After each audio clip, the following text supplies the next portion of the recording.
للہ رب العالمین والعاقبۃ للمتقین والصلاة والسلام علی سید الانبیاء والمرسلین وعلی آلہ واصحابہ الطیبین الطاہرین اما بعد فاعوذ باللہ من الشیطان الرجیم بسم اللہ الرحمن الرحیم فخلف من بعدهم خلف اضاعوا الصلاة واتبعوا الشہوات فسوف یلقون غیا صدق اللہ العظیم الصلاة والسلام علیک یا رسول اللہ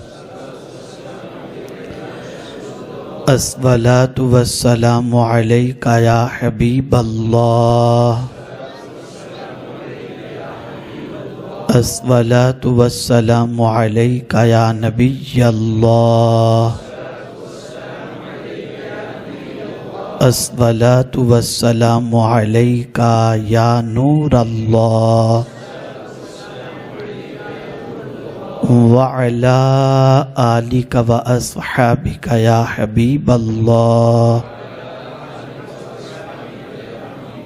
صلی اللہ تعالی علیہ وسلم۔ الحمدللہ سرکار صلی اللہ تعالی علیہ وسلم کی نالین پاک کے صدقہ و طفیل ہم اور آپ ایک ایسی محفل میں شریک ہیں جس محفل میں اللہ عز و جل کی چادر رحمت اس محفل والوں پر میرا مولا تان دیتا ہے جس محفل کے اندر دین کی کچھ باتیں سیکھی جاتی ہیں۔ میرے پیارے آقا صلی اللہ تعالی علیہ وسلم کے پیارے دیوانوں، آج آپ انشاءاللہ نماز کا پریکٹیکل اور نماز کے شرائط، فرائض، واجبات اسے سمجھنے کی کوشش کریں گے انشاءاللہ، اور رکن شورا سنی دعوت اسلامی جناب الحاج خالد رضوی صاحب آپ کو یہ ساری باتیں بتائیں گے۔ میں چند ضروری باتیں آپ کے سامنے پیش کرنا چاہتا ہوں۔ آخر کیا بات ہے کہ ہمارے جو اسلاف تھے، ہمارے جو آباء و اجداد تھے، جو بڑے تھے، جو بزرگ تھے، ان کی زندگی پرسکون نظر آتی تھی، اور ہم سب کی زندگی میں اطمینان نظر نہیں آتا۔ دوسری چیز، اگر ہم یہ دیکھیں کہ جو اولیاء کاملین گزرے ہیں، بزرگان دین گزرے ہیں، ان کی زندگی میں کامیابیاں نظر آتی تھیں، اور آج مشرق سے لے کر مغرب اور شمال سے لے کر جنوب تک مسلمانوں کی تعداد زیادہ ہونے کے باوجود ناکامی کیوں نظر آ رہی ہے؟ تو قرآن نے اس کو ہائی لائٹ کیا ہے۔ قرآن نے کہا فَخَلَفَ مِن بَعْدِهِمْ خَلْفٌ أَضَاعُوا الصَّلَاةَ، ان کے بعد جو ان کے ناخلف آئے، انہوں نے نماز کو ضائع کر دی۔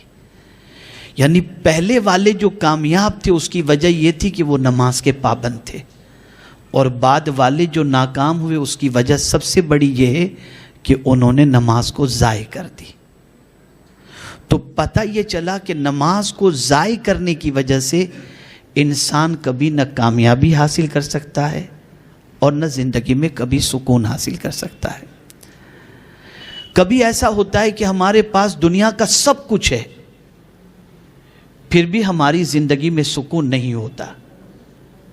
مال بھی ہے، اولاد بھی ہے، مکان بھی ہے، گاڑیاں بھی ہیں، آسائش کا سب کچھ ہمارے پاس موجود ہونے کے باوجود ہماری زندگی میں سکون نہیں ہوتا، تو اس کے حوالے سے میں آقا کریم صلی اللہ علیہ وسلم کا ایک ارشاد آپ کے گوش گزار کر دوں کہ میرے آقا صلی اللہ تعالی علیہ وسلم نے ارشاد فرمایا، جس نے نماز عصر کو ضائع کر دیا، قضا کر دیا، اس نے اپنا مال، اپنی اولاد، اپنا مکان، یہ سب کچھ برباد کر دیا۔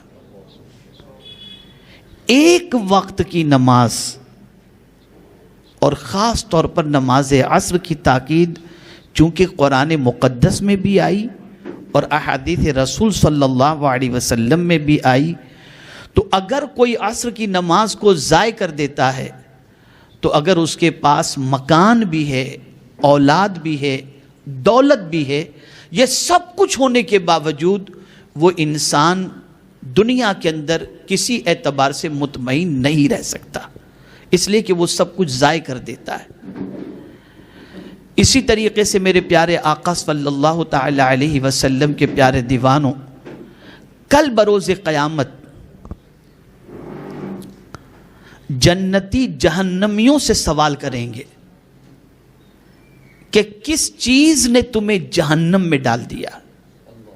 ما سلککم فی سقر، تمہارا کون سا گناہ ہے جس گناہ کی بنیاد پر تمہیں جہنم کے اندر ڈال دیا گیا؟ تو ان کا جواب جو ہوگا اسے قرآن نے مینشن کیا ہے۔ قرآن نے کہا قالو لم نک من المصلین ولم نک نطعم المسکین، ہم نماز پڑھنے والے نہیں تھے اور ہم مسکینوں کو کھانا کھلانے والے نہیں تھے۔ یہ دو برائیاں قرآن نے ہائی لائٹ کی۔ اب اگر ہم یہ سوچیں کہ ہمارے پاس اللہ کا دیا ہوا سب کچھ ہے، ہم سجدہ کیوں کریں؟ یا ہم اگر یہ تصور کریں کہ یار چلو ٹھیک ہے نماز پھر کبھی پڑھ لیں گے، بعد میں پڑھ لیں گے، آسانی سے ہم نے ضائع کر دی، تو آقا کریم صلی اللہ علیہ وسلم ارشاد فرماتے ہیں جس نے جان بوجھ کر کے ایک وقت کی نماز قضا کی، اس کا نام جہنم کے دروازے پر لکھ دیا جاتا ہے۔ یہ کیسی بندگی ہے کہ خدا کا رزق بھی کھائیں اور خدا کے سامنے سر بھی نہ جھکائیں؟ اس سے بڑا تکبر اور انسان کا کیا ہوگا؟ ہمارا عقیدہ ہے کہ ہمیں روزی رب دے رہا ہے، ہمارا عقیدہ ہے کہ زندگی اس نے عطا فرمائی، ہمارا عقیدہ ہے کہ موت بھی اس کے دست قدرت میں ہے۔ ہم سب کچھ جانتے ہیں، عزت ہو، ذلت ہو، زندگی ہو، موت ہو، یہ سب کچھ معبود برحق کے دست قدرت میں ہے۔ ہم جانتے ہیں کہ ہمیں زندگی وہی دے رہا ہے، لیکن کتنے تعجب کی بات ہے کہ زندگی دینے والا ہم سے چند منٹ مانگتا ہے، ہم اپنے رب کے لیے چند منٹ دینے کے لیے تیار نہیں۔ اسی طریقے سے آپ دیکھیں کہ میرے پیارے آقا صلی اللہ تعالی علیہ وسلم کے پیارے دیوانوں، بہت سارے یوتھ، بہت سارے نوجوان، بہت سارے پولیٹیشین، بہت سارے مالدار لوگ کبھی ایسے مجمع میں بیٹھے ہوتے ہیں جو نان مسلم بھی اس کے اندر ہوتے ہیں، اور نماز کا وقت آ جاتا ہے تو انٹرنل فیلنگ ہوتی ہے کہ ہم اگر نماز پڑھیں گے تو شاید یہ ہم کو بیکورڈ سمجھے گا، یا پتہ نہیں وہ ہمارے بارے میں کیا گمان کرے، ملا مولوی گمان کرے، ٹیررسٹ گمان کرے، یا ہمیں بیکورڈ گمان کرے، تو ہم نماز میں شرمندگی محسوس کرتے ہیں، پڑھنے میں شیم فیل کرتے ہیں کہ پتہ نہیں یہ کیا سوچے گا، اور اس وجہ سے انسان بڑی آسانی سے نماز کو ترک کر دیتا ہے۔ ایسے لوگوں کے بارے میں قرآن کیا کہتا ہے؟ آپ زندگی میں دیکھتے ہوں گے بہت سارے ایسے لوگ ملیں گے، بلکہ کبھی آپ کو بھی اللہ نہ کرے ایسا سابقہ پڑ جائے، نماز کا وقت ہوتا ہے، نان مسلمز کے ساتھ بیٹھیں، بزنس مین کے ساتھ بیٹھیں، نظر پڑ رہی ہے گھڑی پر، ہاں یار نماز چھوٹ جائے گی چھوٹ جائے گی، ارے یار یہ لوگ کیا سوچیں گے نماز پڑھیں گے تو ہم ابھی کھڑے ہو کر وضو کریں گے تو یہ کیا سوچیں گے، نماز چھوڑ دیتے ہیں، ان کے خیال کی بنیاد پر کہ ان کے نزدیک ہماری عزت گر نہ جائے اور وہ ہمیں بیکورڈ تصور نہ کریں. اسی وجہ سے انسان نماز ادا کرنے میں شیم فیل کرتا ہے، گویا ہم نے اس کو زیادہ اہمیت دی، اپنے رب کا خیال ہم نے نہیں کیا. عزت وہ نہیں دیتا، عزت خدا دینے والا ہے. اسی لیے قرآن ایسے لوگوں کے بارے میں فرماتا ہے ان الذین یستکبرون عن عبادتی سیدخلون جہنم داخرین. بے شک وہ لوگ جو ہماری عبادت میں تکبر کرتے ہیں ان کو گھسیٹ کر عنقریب جہنم میں ڈال دیا جائے گا. میں آپ کو یقین کے ساتھ کہتا ہوں خدا کی بارگاہ میں سر جھکانے والا رسوا نہیں ہوتا، اللہ اسے عزت عطا فرماتا ہے. اسی لیے ڈاکٹر اقبال نے کہا یہ ایک سجدہ جسے تو گراں سمجھتا ہے ہزار سجدوں سے دیتا ہے آدمی کو نجات. یعنی جو تو ایک سجدہ خدا کی بارگاہ میں کرنے میں بوجھ محسوس کرتا ہے، اگر تو یہ سجدہ کر لے خدا کے سامنے جھک جا تو تجھے پروردگار ہزاروں انسانوں کے سامنے جھکنے سے بے نیاز کر دیتا ہے. آج تباہی مسلم کی ایک سب سے بڑی وجہ جو ہے وہ نماز ترک کرنا ہے. جوان گھومنے گھامنے میں ترک کر دیتے ہیں، اور خاص طور پر شادی کا موقع ہو، بزنس میں مصروف ہوں، ان ساری چیزوں کی وجہ سے انسان بڑی آسانی سے نماز کو قضا کر دیتا ہے. کوئی بندہ بھی اپنا ٹکٹ جہنم میں بک کرانا پسند نہیں کرتا، لیکن حضور فرماتے ہیں جس نے جان بوجھ کر کے نماز قضا کی اس کا نام جہنم کے دروازے پر لکھ دیا جاتا ہے. ایک آخری حدیث عرض کر کے میں اپنی گفتگو کو ختم کروں گا، اور آپ سے امید کروں گا کہ انشاءاللہ العظیم آج کی نشست کے بعد نماز کی پنکچولیٹی انشاءاللہ آپ ضرور کریں گے، کرتے ہی ہوں گے، لیکن مزید پختگی کا آپ خیال فرمائیں. آقا کریم صلی اللہ علیہ وسلم کا ارشاد ہے لا تترکی الصلاۃ متعمدا، جان بوجھ کر کے نماز قضا مت کرو. فإنہ من ترک الصلاۃ متعمدا، اگر کسی نے جان بوجھ کر کے نماز قضا کر دی تو فقد بریئت منہ ذمۃ اللہ ورسولہ او کما قال، جس کسی نے جان بوجھ کر کے نماز قضا کر دی وہ اللہ اور اس کے رسول کے ذمے سے بری ہو گیا.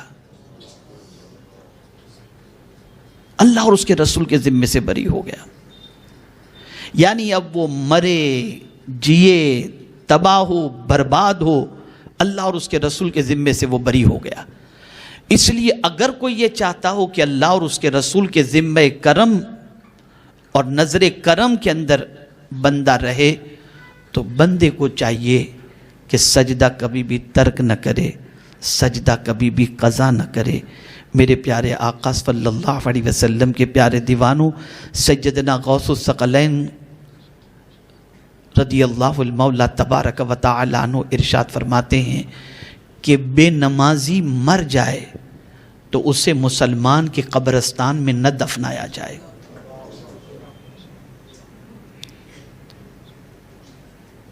اور آقا کریم صلی اللہ علیہ وسلم ارشاد فرماتے ہیں من ترک الصلاۃ متعمدا فقد کفر، جس نے جان بوجھ کر کے نماز قضا کی اس نے کفر کیا. اور بعض صحابہ اور بعض مفتیان کرام تو یہاں تک فرماتے ہیں جس نے جان بوجھ کر کے نماز کی وہ اسلام سے نکل گیا. لیکن امام اعظم کے نزدیک یہ حکم نہیں ہے، وہ کافر نہیں سمجھتے.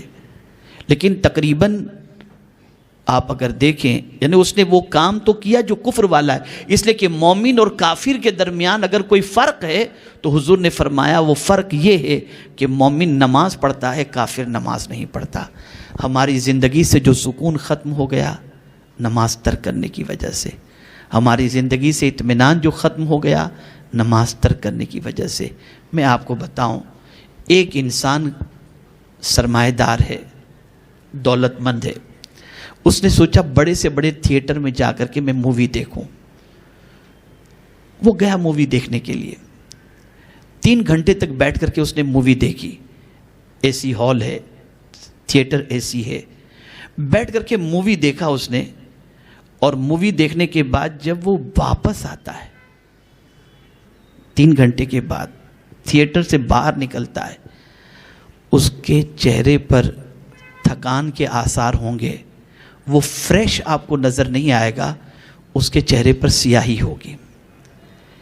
لیکن ایک ایسا شخص جو نماز کا وقت ہوا اور ایسے ویلیج کے اندر ہے جہاں ایک مسجد نظر آئی جو ٹین کی بنی ہوئی, اس کا شیڈ ٹین کا بنا ہوا ہے, اندر پنکھا بھی نہیں ہے, اور ظہر کی نماز کا وقت تھا, دوپہر کی دھوپ بھی تھی.